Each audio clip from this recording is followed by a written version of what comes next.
오늘 우리에게 주시는 하나님의 말씀은 마가복음 1장 1절부터 15절까지의 말씀입니다.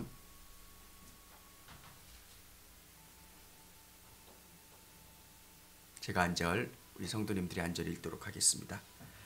하나님의 아들 예수 그리스도의 복음의 시작이라.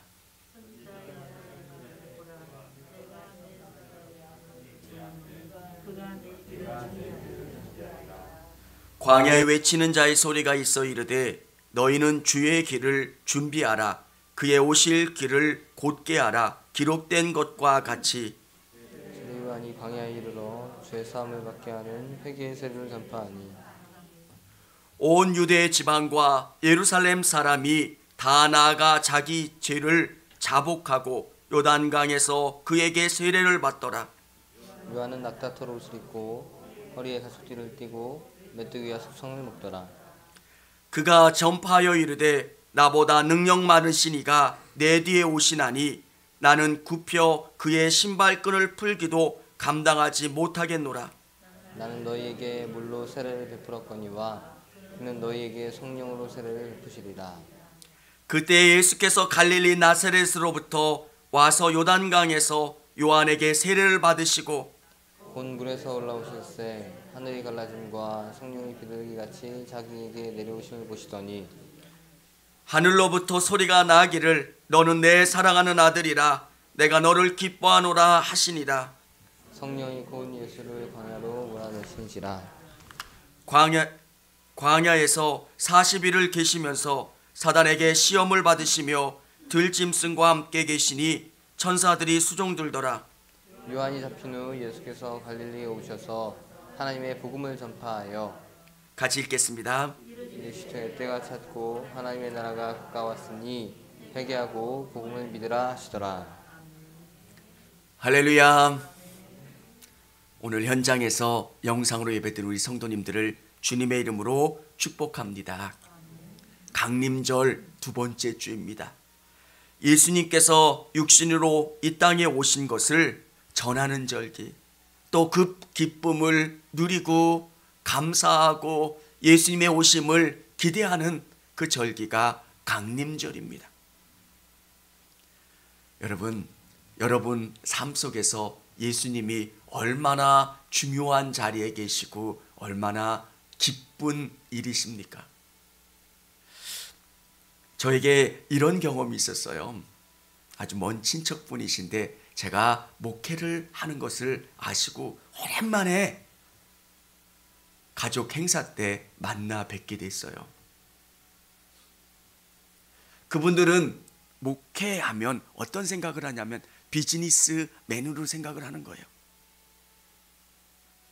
너무 많이 성도들에게 베풀지 말고 너 잘 저축도 하고 해서 네 노후 잘 살아야 돼.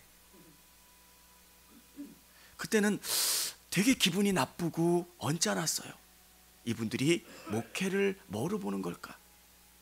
그래서 제가 두 발자국 뒤로 물러서서 한번 세상의 관점으로 목회자를 봤어요.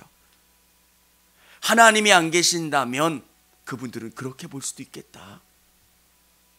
정말 예수님이 살아계시고 이 땅에 오셔서 우리의 삶을 바꿔가시는 분, 정말 예수님을 믿으면 우리의 생명 그리고 우리의 삶 전체가 바뀐다라고 하는 것을 깨닫고 경험하지 않는다면 그분들에게는 이 땅이 전부니까. 목사님이 거룩하게 살아 그렇게 이야기하지만 자기의 실리를 챙기는 것, 그게 지혜롭다고 생각할 수도 있습니다. 저는 천국이 있다는 것을 확실히 믿습니다. 여러분도 믿으시죠? 그리고 그 하나님의 나라에 가면 새 마시는 그때가 있어요. 잘했다 충성된 종아. 저는 저를 안아주시고 칭찬해 주실 그 예수님을 바라보면서 열심히 달려가려고 애를 씁니다. 우리의 소망은 거기에 있는 거죠. 다른 곳에 있는 게 아닙니다. 사랑하는 성도 여러분, 저는 매일매일 제 마음의 저울에 저의 믿음을 달아봐요. 내가 바라보는 게 어느 정도의 믿음일까? 한쪽에서는 예수님이 있고요, 한쪽에 있는 것들은 내가 가지고 있는 것들을 하나씩 달아봐요. 내가 가지고 있는 차, 내가 가지고 있는 중요하다고 생각하는 것과 예수님을 얹어놨을 때 나는 가차없이 그것을 내려놓을 수 있을까? 자동차는 넘어가는데 집에서 맡기면 나는 그 정도밖에 예수님을 신뢰하지 않는 거예요. 그렇다고 여러분에게 다 무엇인가 바치라는 말씀을 드리는 게 아니라 여러분의 삶에 예수님이 얼마나 중요한 분이시고 소중한 가치로 여러분에게 주장되고 있는가. 예수님이 그런 가치로 오면 기쁨이 뭔지를 느껴요. 내가 죽을 수밖에 없었는데 살아난 것, 예수님이 나를 치료해 주시고 회복시켜 주셨다라고 하는 감격이 있기 때문에 성탄절 고요한 밤, 거룩한 밤을 들으면 감격스러운 거예요. 내가 아니까. 내가 예수님을 만나지 않았다면 어떤 삶을 살았을지를 알고요, 예수님을 만나서 지금 어떤 삶을 살아서 행복하고 기쁜지를 아는 거예요. 내가 예수님 만나지 않았으면 어떻게 됐을까? 정말 세속적인 사람이었을 거예요. 돈을 향해서 열심히. 예수님을 만나서 참 복된 일을 할 수 있게 된 것 너무너무 감사하고요. 사랑하는 성도 여러분, 예수 그리스도는 복음의 시작입니다. 기쁜 소식이라는 거예요. 여러분의 삶을 바꿔가는 가장 중요한 것이 예수 그리스도이심을 믿으시기를 바랍니다. 오늘 마가복음에는 이렇게 기록되어 있어요. 하나님의 아들 예수 그리스도의 복음의 시작이라. 예수 그리스도가 여러분의 삶에 가장 복된 소식임을 믿으시기를 바랍니다. 군인들에게는 저녁 날짜, 아마 경험해 보신 분들은 아실 거예요. 직장인들에게는 휴가 날짜가 기쁜 소식일까요? 또 조금 더 나가면 어떤 복권 같은 거에 당첨되고, 병에 걸린 분들은 치료 방법이 있다라고 하는 소식, 또 어디에 갇혀 있거나 통제될 수 없는 곳에 계신 분들은 그곳에 나와 자유해지는 것. 근데 오늘 예수님이 들려주시는 이 기쁜 소식은 그것과 비교할 수 없는 소식이에요. 유대인들은 메시아가 온다는 것, 메시아가 오시면 그들의 삶의 모든 문제를 해결해 주실 수 있다라고 하는 생각을 가지고 있었던 거예요. 예수님이 오실 그때 유대인들은 로마의 압제 가운데 있었어요. 그리고 힘들어요. 근데 예수님이 오시고 메시아가 오시면 그들의 문제를 다 해결해 줄 거라고 하는 확신을 가지고 있었어요. 그래서 예수님의 오심이 기쁜 거예요. 여러분, 여러분에게 예수님은 어떤 분이세요? 예수님의 오심이 기쁜 소식인 이유는 인간이 가지고 있는 가장 근원적인 문제가 뭘까? 죄라고 하는 거예요. 돈이 많으면 행복해야 되는데, 건강하면 행복해야 되는데 사람이 그렇지 않다는 거예요. 많이 쌓아 올리면 쌓아 올릴수록 근심도 많아지고요. 돈이 조금 더 있으면, 건강하면, 결혼하면, 뭐하면 더 행복할 것 같은데 왜 항상 목마를까? 마셔도 왜 이 목마름의 문제가 해결되지 않을까? 성경은 이야기해 주고 있는 게 있어요. 그 원인은 우리 안에 있는 이 죄의 문제 때문에 그러는 거예요. 내가 병들어서 행복을 느낄 수 없고 감사를 느낄 수 없고 참 만족을 느낄 수 없다라고 하는 것. 그래서 이 문제를 해결할 수 있는 방법, 이 땅 가운데 소유와 상관없이 충만한 기쁨 가운데 살 수 있는 것은 예수님이 오셔서 내 죄가 치유되고 온전히 하나님이 만들어 놓으신 원래 모습대로 내가 살아가는 것. 사랑하는 성도 여러분, 여러분 안에 예수님이 오셔서 참 치료와 참 만족과 참 기쁨을 주실 수 있기를 주님의 이름으로 축원합니다. 그러니까 이 고백이 나오는 거예요. 왠지 좋아, 항상 좋아. 돈이 많은 것도 아니고 뭔가 해결된 것도 아닌데 내 안에 샘솟는 기쁨이 있어요. 그러니까 예수님이 여러분에게 참 기쁜 소식인 거예요. 전도하게 되는 이유가 뭡니까? 자기가 경험해 본 거예요. 너무 예수님이 좋은 거예요. 내가 예수님을 만나지 않았더라면 내 인생은 달라지는. 그래서 예수님을 만나서 너무 기쁘고 행복한 것. 그래서 예수님은 기쁜 소식인 줄을 믿으시기를 바랍니다. 오늘 이 복음이 다른 곳에서 전파된 게 아니라 광야에서 전파되었다는 것. 왜 이 복음이 광야에서 먼저 전파되었을까? 다른 곳에서부터 시작될 수 있잖아요. 로마나 아니면 아테네나 예루살렘, 뭔가 거룩하고 지적이고 화려한 도시에서 이 복음이 전파됐으면 좋았을 텐데 왜 광야일까? 성경을 기록하는 의미는 다 특별한 거예요. 왜 광야에서 이 복음이 전파됐을까? 마가는 우리에게 주는 메시지는 광야는 어떤 곳입니까? 이스라엘 백성들에게 광야는 하나님을 만났던 곳이에요. 40년 동안 광야 삶을 살면서 그들이 경험했던 것은 고단하고 어려운 곳이지만 그곳 가운데 하나님이 살아계신다라고 하는 것을 뼈저리게 느끼고 경험했던 것. 우리 예수님은 우리를 광야로 이끌어 가실 때가 있어요. 근데 그 광야가 감사한 이유는 그 광야 가운데 예수님을 깊이 만나고 경험하는 것. 오늘 이 예배 가운데 나오신 모든 분들은 다 교만해요. 죄된 인간들은 다 자기의 소유와 상관없이, 자기의 지위와 상관없이 다 교만해요. 자기중심적이고요. 자기가 전부예요. 그런 인생들이 예수님을 받아들인다는 것은 거의 불가능해요. 하나님께서 예수님을 통해서 우리를 광야로 이끌어 가시는 거예요. 물이 없습니다. 뜨겁습니다. 힘듭니다. 소리 질러요. 그리고 그곳 가운데 하나님이 이끌어 주시고 주장하여 주심을 경험하는 것. 사랑하는 성도 여러분, 우리를 광야로 이끌어 가실 때 감사하실 수 있기를 원합니다. 광야는 우리가 가장 낮아질 수 있는 곳이에요. 내가 낮아지고 내가 겸손해지면 주님이 일하시는 곳이라는 것.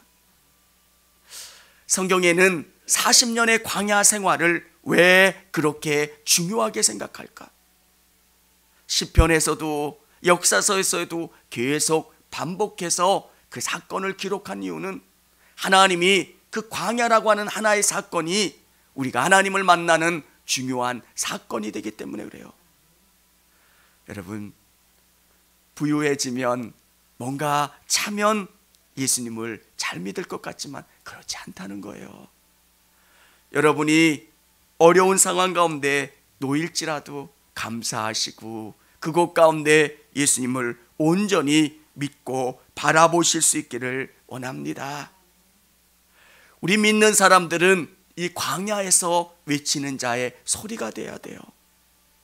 광야를 경험해 보면서 내가 만난 하나님을 내가 증거하는 거예요. 세례 요한은 광야에서 예수님의 오심을 증거했어요. 여러분, 믿음은 여러분의 삶을 통해서 증거되는 거예요. 성경의 이야기를 아무리 잘 설명해도 사람들은 잘 받아들이려고 하지 않아요. 근데 목회자의 설교보다 평신도의 간증이 더 능력 있는 이유가 뭘까요? 내가 하나님 만난 경험이 있는 거예요. 이 고난 가운데 하나님이 나를 만나 주셨고 나를 치료해 주셨고 내 인생 가운데 선하게 역사해 주셨던 그 경험이 있으니까 그 어려움을 당하는 사람들에게 교회 나와봐, 기도해봐. 내가 이런 사고가 당했고 이런 질병 가운데 있고 이런 어려움 가운데 있었는데 하나님이 일하여 주셨고 역사해 주셨어. 자기의 삶을 고백하고 자기의 이야기를 들려주면 그곳 가운데 한 걸음 나와서 예수님께로 다가온다는 거예요. 저는 여러분의 상처가 예수님을 증거할 수 있는 도구가 될 수 있기를 원합니다. 하나님은 여러분을 훈련시키시기 위해서 고난을 주세요. 근데 여러분이 잊지 말아야 되는 것은 그 고난이 여러분의 마음 가운데 상처가 되면 하나님이 쓰실 수가 없어요. 우리가 창세기를 묵상하면서 깨닫는 게 뭐예요? 요셉은 마음을 열어봐도 상처가 없어요. 저는 요셉의 입장에서 들어가면 나 같으면 가만 안 둘 것 같아요. 보디발부터 그의 아내부터 너무너무 화가 나잖아요. 내가 어떻게 충성했는데 나한테 이럴 수 있어? 너무너무 화가 날 것 같은데 제가 여러분에게 심한 말만 해도 여러분은 분노하실 거예요. 근데 어떻게 그 일들을 경험하면서 그것을 소화해낼 수 있었을까? 그에게는 하나님이 계셨던 거예요. 하나님이 나를 만들어 주셨고 하나님이 나를 이끌어 주신다는 확신이 있었기 때문에 저는 여러분을 만들기 위해서 하나님은 여러분에게 가난 때문에 상처를 경험하게 하기도 하고요, 모멸감을 경험하게도 하시고요, 수치를 경험하게 하실 때도 있어요. 그때 그 사람들이 나에게 준 상처라고 생각하면 그 사람을 적으로 만들게 돼요. 그건 올바른 방법이 아니에요. 믿는 사람들은 그 속에서 믿음으로 그것을 소화해내는 거예요. 어떤 누가 나를 찔러도 그 사람을 비난하지 않아요. 왜? 예수님이 어떤 분이신지를 내가 깊이 묵상하기 때문에. 그래야 하나님께서 광야에 외치는 자의 소리로 여러분을 쓰실 수 있다는 거예요. 사랑하는 성도 여러분, 오늘 예수님은 어떻게 역사하시냐면 성령으로 세례를 주시는 분이에요. 성령. 복음을 증거하면서 깨닫는 게 뭡니까? 이 복음이 좋은 소식인데 사람들은 이 복음을 이해하지 못한다는 거예요. 제가 설교를 1시간씩 하고 정말 목소리 높여 증거해도 목사님이니까 그렇죠. 얼마나 김 빠지는지 몰라요. 설교하고 내려왔는데 목사님이시니까 가능하죠. 근데 제가 느낀 게 있어요. 이건 인간의 언어로 그치는 게 아니라 하나님의 말씀으로 증거되려면 성령께서 이 말씀을 여러분 안에 넣어주셔야 돼요. 여러분, 우리가 믿는 믿음이 성령이 아니고서는 설명이 안 돼요. 우리가 매일 묵상하는 사도신경, 정상적인 사람은 믿을 수 없는 거예요. 한번 우리 사도신경을 한번 고백해 보면, 전능하사 천지를 만드신 하나님 아버지를 내가 믿사오며, 뭐 여기까지는 괜찮아요.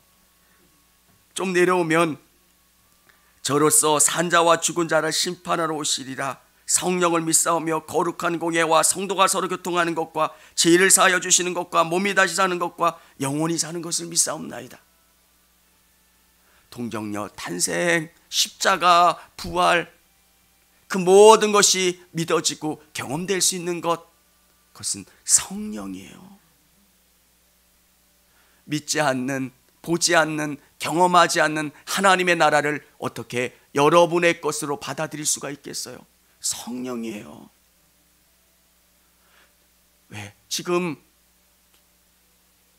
죽어도 저 영원한 하나님의 나라가 있다라고 하는 것, 누가 알아주지 않아도, 내가 고난받고 어려움 당해도 나를 궁극적으로 판단하시는 분은 하나님이시라는 것.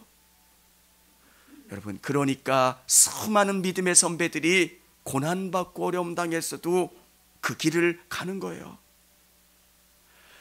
140~50년 전에 한국에 왔던 선교사들, 그분들을 생각하면 진짜 믿음이 이런 거구나. 어떻게 이 땅에 와서, 그것도 의사인데요, 정말 귀한 목회자였는데요, 왜? 그 나라가 보이는 거예요. 경험되는 거예요. 성령이 오셔야 성령께서 여러분에게 확실히 느끼고 경험케 해주시는 것, 그게 믿음의 일이라고 하는 거예요. 우리 7절, 8절 우리 같이 한번 읽어보도록 하겠습니다. 우리 같이 읽겠습니다. 그가 전파하여 이르되 나보다 능력이 많으신 이가 내 뒤에 오시나니 나는 굽혀 그의 신발끈을 풀기도 감당하지 못하겠노라. 나는 너희에게 물로 세례를 베풀었고 그는 아멘. 우리가 물로 세례를 베풀어요. 성부와 성자와 성령의 이름으로 세례를 베푼다, 누구누구에게. 근데 그거는 제가 씻긴다는 상징적인 의미고요, 진짜 세례는 성령님이 여러분 안에 있는 죄를 태워주셔야 돼요. 주님, 저는 죄인입니다. 제 안에 있는 쓴 뿌리가 있고 악한 것이 있고 변화되지 않는 게 있습니다. 성령님 태워주시고 저를 변화시켜 주세요. 성령으로 세례 주시고 성령으로 변화시켜 주시고 새롭게 하시는 분. 사랑하는 성도 여러분, 우리가 기뻐하는 이유가 뭐예요? 예수님이 너무너무 감사한 이유가 뭐예요? 기쁘다, 구주 오셨네 외치는 이유가 뭐예요? 예수님이 내 삶을 바꿔놓으셨기 때문에요. 오늘 예수 그리스도의 기쁨을 경험하시고 누리실 수 있는 저와 우리 성도님들이 다 되시기를 바랍니다. 성주감리교회 채널의 영상 잘 보셨나요? 저희 교회 예배에 함께 참여하고 설교 및 다양한 영상을 보고 싶으시다면 화면 오른쪽을 눌러 성주감리교회 채널을 구독해 주시기 바랍니다. 주일, 수요일 새벽 예배 라이브 방송과 지난 설교, 그리고 교육부서의 예배 등 다양한 소식에 빠른 알람을 받으실 수 있습니다. 청주감리교회 유튜브 채널 구독과 좋아요 기억해 주세요.